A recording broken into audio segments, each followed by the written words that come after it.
You're listening to the Yeshiva of Newark at IDT podcast.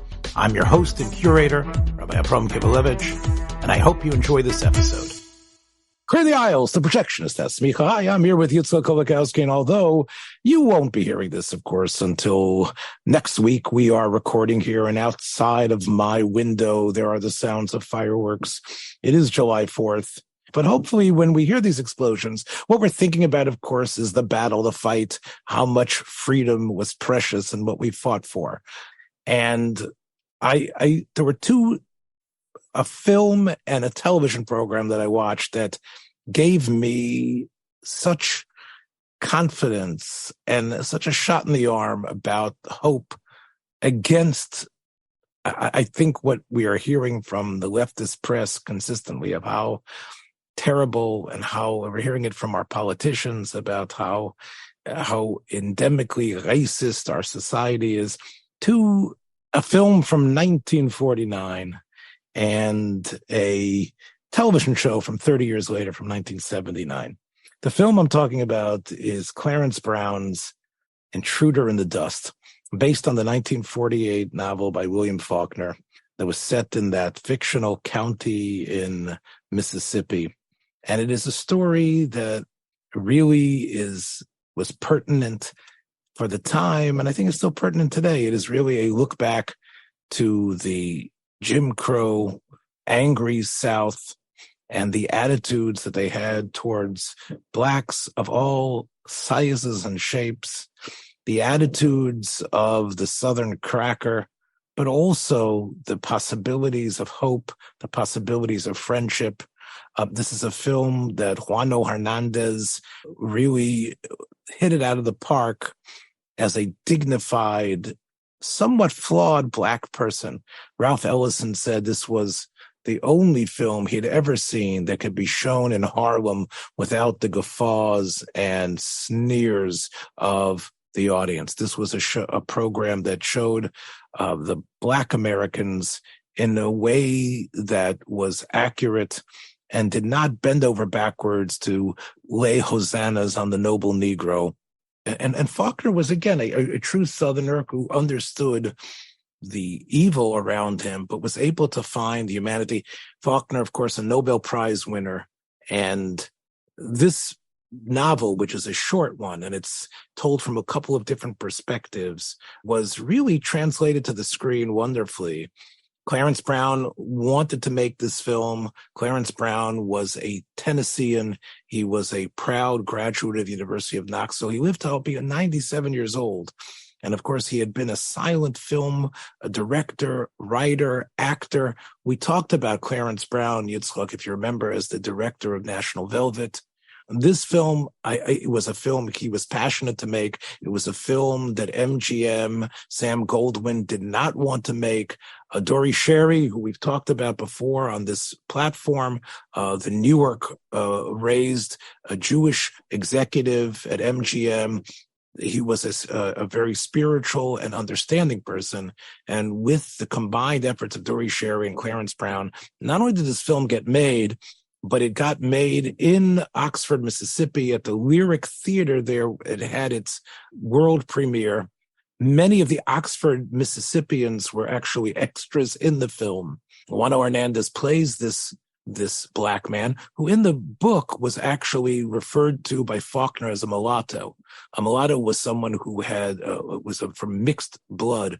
In fact, the story is the exposition which is provided in the film by Claude Jarman Jr., who plays, of course, Yitzchak, you remember him from The Yearling, another film that Clarence Brown made. I think Clarence Brown actually discovered him.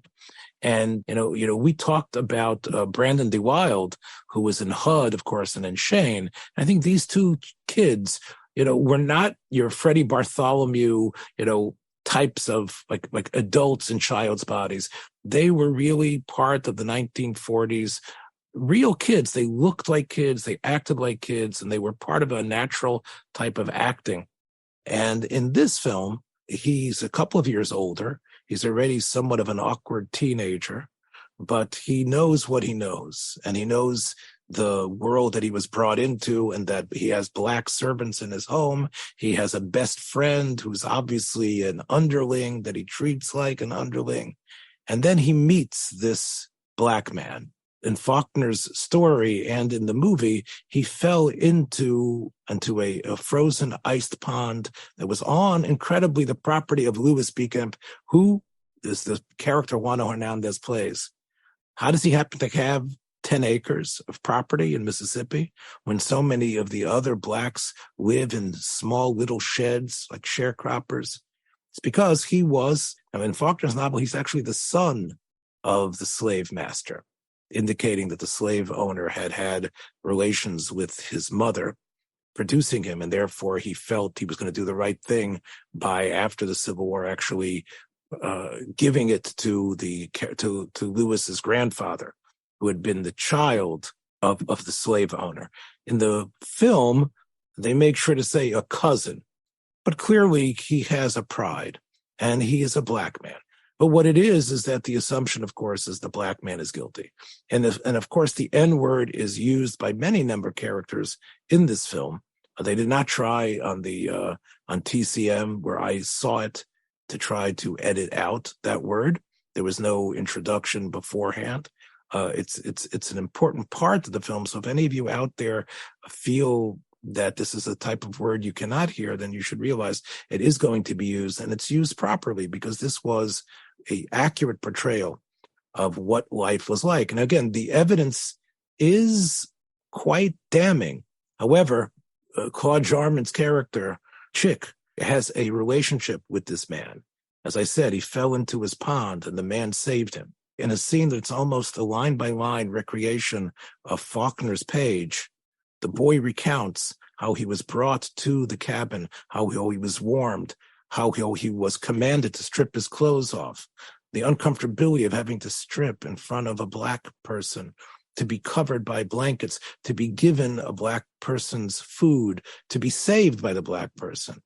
And then the most essential part of this film, which is very dramatic and has a lot of great lines, but here are the part of the film that is, there are no lines, and it's the strongest part of the film in my mind, is when the boy reaches into his wet pants pockets, tries to discover some coins, which he feels he must do, because he can't just take a favor from a black man in this way.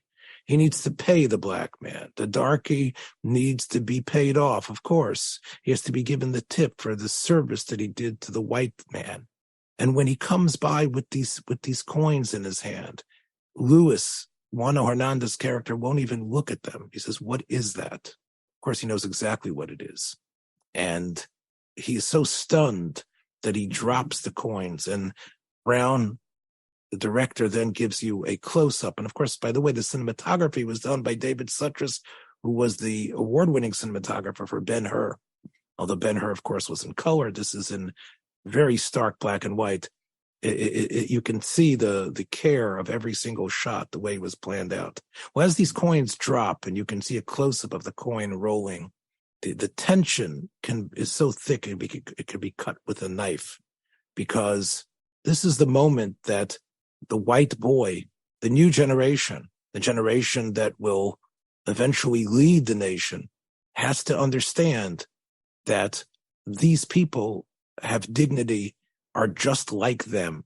Even when they do an act of kindness, it needs to be accepted and understood as a brother, not as someone who is the other, and someone who that act of kindness is so beyond the pale that it needs to be compensated for.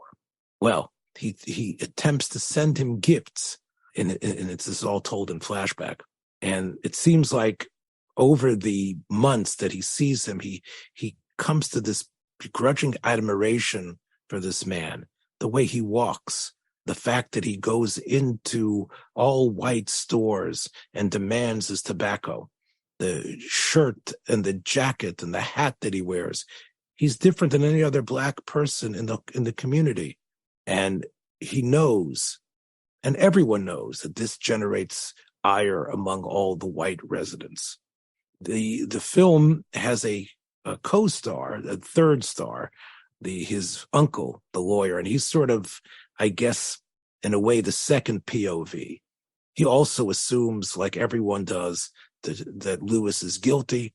And Lewis himself, when the lawyer is pushed into taking his case, and the lawyer comes to the courthouse, he won't hear anything. He doesn't want to hear Lewis's side of the story. And Lewis understands he can't tell him his side of the story. As Lewis says, you're too full of ideas. You're too full of notions. You're too full of preconceived ideas to even hear the truth. Because even though he's well-meaning and he's not the vile bigot that the others are in town, he also has an attitude that he knows, Lewis does, is not going to be able to be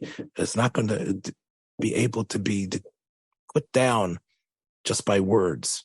It needs to happen gradually. And again, this is really, again, a metaphor for the society.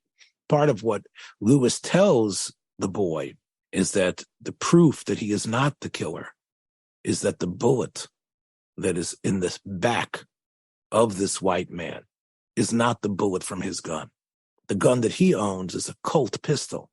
And the bullet, he says, will be the bullet of a rifle, which is completely different. And then the drama is, how will they dig up this body?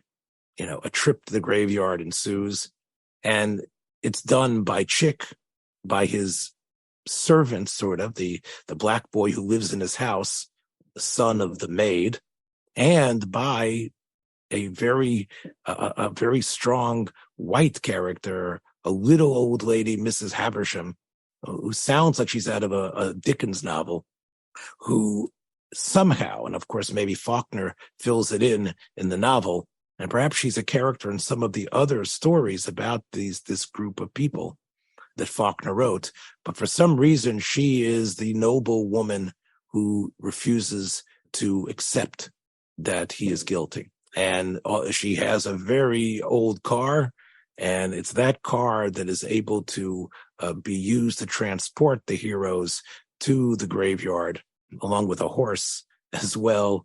And it's there that they realize that things aren't what they seem when they get to the grave and the digging up of the grave. And it soon becomes apparent that indeed there is a miscarriage of justice. And when the sheriff, played by Will Geer, sees the evidence, and indeed they do pick out a rifle bullet, then of course they have to discover who the real murderer is. And all I can tell you is that this film that was made in 1949, in many ways, it foreshadows Sergeant Rutledge, 1960s John Ford anti-racist film, and To Kill a Mockingbird in 1963. So this is really a film that has elements of both of those and precedes them. And it's interesting that many people do not know about it. They know about To Kill a Mockingbird. Some of them might know about Sergeant Rutledge. So although the film does not have anyone close to the dignity and power of Gregory Peck's Atticus Finch, David Bryan, who plays sort of a similar type of figure, a lawyer who's willing to represent the black man, again, he does not have any of that type of gravitas, but the film still works. And in many ways has, like I said, it's been superseded. And I would say it even has a very similar scene to one of the most moving scenes in To Kill a Mockingbird, where Scout Finch shows up at the courthouse where everyone is waiting to lynch the black man, and she shames them. There is a very similar scene that occurs in this film. And so I really believe that people in Hollywood look to Intruder in the Dust as the type of film that could portray accurately, sympathetically, realistically, the plight of the black person in the United States. And at the same time, although, many blacks, I think, will criticize this film for the white savior attitude, the film makes clear that it's the whites who need to change their attitude. There is a little bit of blame on the black man for trying to push the envelope, but ultimately, as the film ends, it's clear that this was meant to be a message that we need to change our way of looking at the world. And there is a sense of hope and possibility. Yes, in 1949 in Oxford, Mississippi, and in many places in the South, rabid racism still was the rule, but there were voices being spoken against it, and there was change that was in the air. I think especially in the post-war era, there was more voices against racism, that were new at that time. I mean, it was something that was coming up. And it might have been, as we've talked about in this program, it's like a byproduct of the Black contribution in World War II. It was maybe a sense of the unity of the United States that was necessary to look at itself in the mirror as a superpower. And also understanding of what the Nazis did. And, Right, exactly. The fact was that the Nazis was built on the ugly racism and genocidal mentality to destroy the Jews. I think, obviously, we all know our tribe's involvement in the civil rights movement was immense. And that contribution, I think, has, been stated and in many ways been monsterized by others who felt, again, that the Jews had perhaps pushed things in the wrong direction. It's a film that builds tension. You are somewhat surprised at the identity of the murderer, and the film doesn't really give it away. And when it comes, it saddens you. It's interesting that if I compare this film to Kill a Mockingbird, in To Kill a Mockingbird, of course, the Black man was on trial for raping or attempted rape of a white woman, and the father of the girl is the villain. He's the one who, of course, in To Kill a Mockingbird, he uses the N-lover word, and he's the one who tries to attack the children on that Halloween night and are saved, of course, by Robert Duvall playing Boo Radley, and I think his screen debut. In this film, there is also a father of the man who is killed. And unlike the grotesque image in To Kill a Mockingbird, this is definitely someone who is imbued by racism, but there's a certain humanity. He's played as someone who has lost his arm. And there's a wonderful scene, moving, really, when they realize the body has been dug out of the grave and disposed into a pool of quicksand. And when the father realizes this, he runs with an energy and he wants to find his boy who was shot, who was a racist and was not a good person. But to see the way the father jumps into the quicksand to get the body of his son, even though he himself might go into the quicksand, it parallels very much the beginning of the film, where Claude Jarman's character falls into this water and is pulled out by the Black man. So the idea of falling, being pulled back out, I think it's a motif that continues through the film. And in many ways, like the coins that fall and roll, the idea of progress, because that racist father who jumps into the quicksand is different when he gets pulled out and is able to cover his son's eyes. And in many ways, he helps discover who the actual murderer is. Spoilers, I don't want to spoil the ending. But I think it is, like I said, a worthwhile film that I understand why Clarence Brown thought it would make a difference for America. Before you get to your pick, Yitzchak, I also want to mention something from 1979. And I heard about it on a program that was dedicated to Harry Belafonte after his death earlier this year. And we have, of course, highlighted Odds Against Tomorrow, which I felt is one of the best late noirs. And I also spoke about The World of Flesh and the Devil. That's right. That is true. We talked about it this year. So we like Harry Belafonte on this show. If you want to feel positive about race relations in the United States and realize that we were on a very good arc, you should take a look at the third season of The Muppets, the 1979 program that has Harry Belafonte as the guest star. It was a show that is different than almost all the other Muppet shows. This was a program, the Muppet Show, that had to be produced independently. None of the networks wanted it. But as soon as the show took off, there were so many actors and actresses that wanted to be on the show. Most of them did not have the type of editorial or real sort of producer-like power that Belafonte asked for.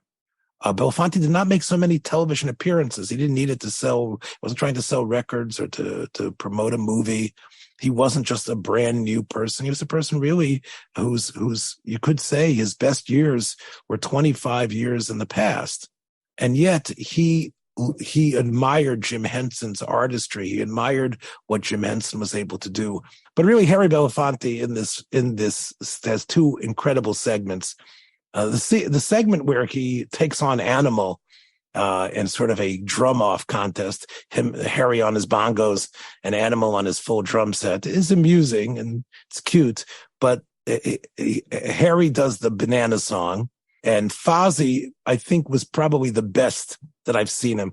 But I think the scene that most everyone remembers, of course, is the last 8 minutes, which I think are different than any other Muppet program. And that is where it starts off with Fozzie talking with Harry Belafonte about the struggle of writing, of being creative.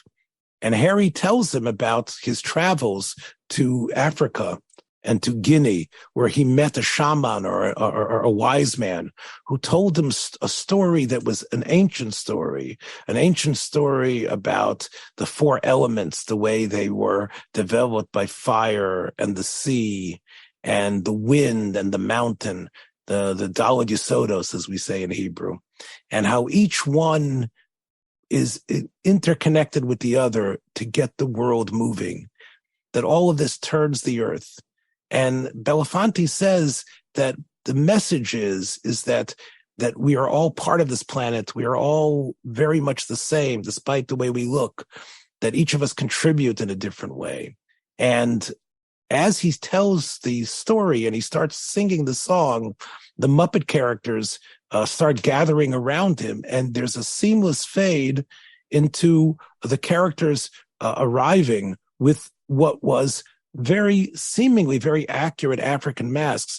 A little research this afternoon revealed to me that Henson wanted them not to actually be masks from a certain religious culture because he didn't want to offend anyone, but they were based on the religious culture's masks, and it's done in a way unlike what you saw like in the 20s and 30s and 40s in Hollywood, where this was considered barbarism or something, just something strange and terrifying and mysterious. These Muppet characters who come out in the masks and are singing the song of Turn the World, it comes together, and it could only have been sung from those characters. And what happens is that as the song really builds and continues, everyone comes out singing it. Even Waldorf and Stadler get caught up in it, and they're not in their usual cynical framework. And that's how the end credits end. And I know that Yitzchak, you've told me you've seen that last clip often. I never seen it until last night. And it reminded me that in 1979, 3 years after the bicentennial, almost 50 years ago, it seemed like America was on its way.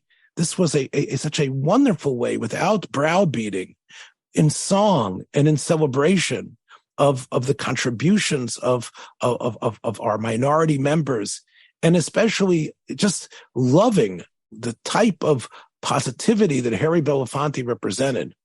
So I see these two things and I say, we've gone off the rails in many ways.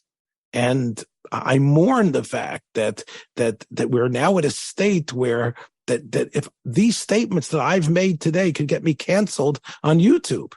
Maybe at some point, who knows, I recall that scene because there was a tape I had as a child of, I think it was the Muppets' 30th anniversary. This was one of those scenes that was considered to be one of the best. And what I love about it is that it's not preachy. It doesn't necessarily have to relate directly to this, what's happening in the United States at that time, or the rest of the world. And it also is an artistic collaboration between Belafonte and the Muppets. He said afterwards that the Muppets represented the best backup singers that he's ever worked with. And that's pretty large praise from Belafonte. That's something that I always appreciate more, even though he had a beautiful voice, but more than a nice voice is the heart, whether it's Harry Belafonte, whether it's Johnny Cash, whether it's Gene Autry, a heart singer, I think is more important than maybe someone who has a pretty sounding voice. No, that's true. He's and I think that's part of why seeing him live as opposed to a recording is so important. In many ways, it's a wonderful epitaph, really, for Belafonte. And really, as I said, I think it's a way that we can realize that we have a country that is dedicated to the proposition that all men are created equal, and the Creator has indeed endowed us with unalienable rights. So, Yitzchak, I know, I've said my two picks. Now, you want to actually have a throwback today to something that I think we discussed on one of our programs. It's hard to figure out exactly where it was in the archives, but you want to talk about Vincent Price's turn in one of the episodes of Crossroads, which is all about where religious figures had to actually, like, the cross, as we said. Yeah, it was an anthology series of dramatizations of true stories of American clergymen. And as far as I could find, there were, even though they advertised every week that they had a Catholic, a Protestant, and a Jewish consultant in the series, that someone from JTS consulting, I think there was only 2 Jewish episodes, which is not bad for a show that only was on for 2 seasons. And I don't know if the other one is extant or if it's lost media, but this episode called The Rebel, I always like to go to it for the 4th of July, because it tells the story of Projectionist, who was the Chazan at the Spanish and Portuguese synagogue in New York at Sheretz Yisrael, and also at Mikveh Yisrael in Philadelphia. He's on the run during the revolution. He has to escape to Philadelphia. Actually, he first escaped historically to Connecticut and then to Philadelphia. So he went east and then west because New York was, during the Revolutionary War, occupied by the British. And one of the Hessian mercenaries was a man named Alexander Zuntz, who was a Hessian and a Jew from Germany. And the story goes, and it's a true story. They dramatized it a bit, but he wrote a letter to Reb Gershom Sheshes, knowing full well who he was and what danger his life was in, promising him safe passage back into New York to be Mesader Kedushin at his chasana. Mm-hmm. And they dramatize it quite interestingly, and it's worth seeing. It's only about 25 minutes. It is on my YouTube channel. An interesting bit of history that wasn't in this show, but it's worthwhile to watch the show and let the show speak for itself, was that this Alexander Zuntz actually, after the war, became an American citizen, and he davened there in Sheretz Yisrael. He was the chazan. He had the kaviyas to be the chazan on Rosh Hashanah, I believe, for Shachris every year. I see. So he kept, he started off as an enemy, but he was so misfall to see this great republic that was founded that he decided he didn't want to go back to Germany. He wanted to stay in the good old USA and live a good Yiddish life. Or the good new USA, as the case was. At that time, it was good. It was new. It was good and new. Well, definitely inspiring. And I think this story, along with other stories of American history of African American founders who were active, maybe even if they weren't the signers of the Declaration of Independence, but the activities and the contributions that were made by, whether it was Jewish Americans and African Americans and other minorities in the founding really demonstrates that the narrative that's being pushed today of the otherness of minorities, it really is not historically true, meaning at least in the founding, maybe later, America deteriorated from that, founding principle, and always this pendulum was swinging back and forth. But really in the founding, there was quite a diversity of different faiths and different ethnicities and different races. Well, right. In order to form a more perfect union, right? Yeah. That's Yitzchak. Your point is very well appreciated by me, and I hope for our listeners as well. The Projectionist is always, we are as pro USA as you can get, despite our deep, deep connections to the Jewish people and to the land of Israel, of course. We recognize, and although, again, it's way past July 4th and you're listening to this, believe me, we are still marching, we are still feeling, we are still understanding the great gift that God bestowed on the world with the founding of this country. Watch your step on the way out, everybody. We'll catch you next time. Thanks for joining us for another episode from the Yeshiva of Newark at IDT Podcast. Be sure to subscribe on your favorite podcast app so you don't miss a single episode.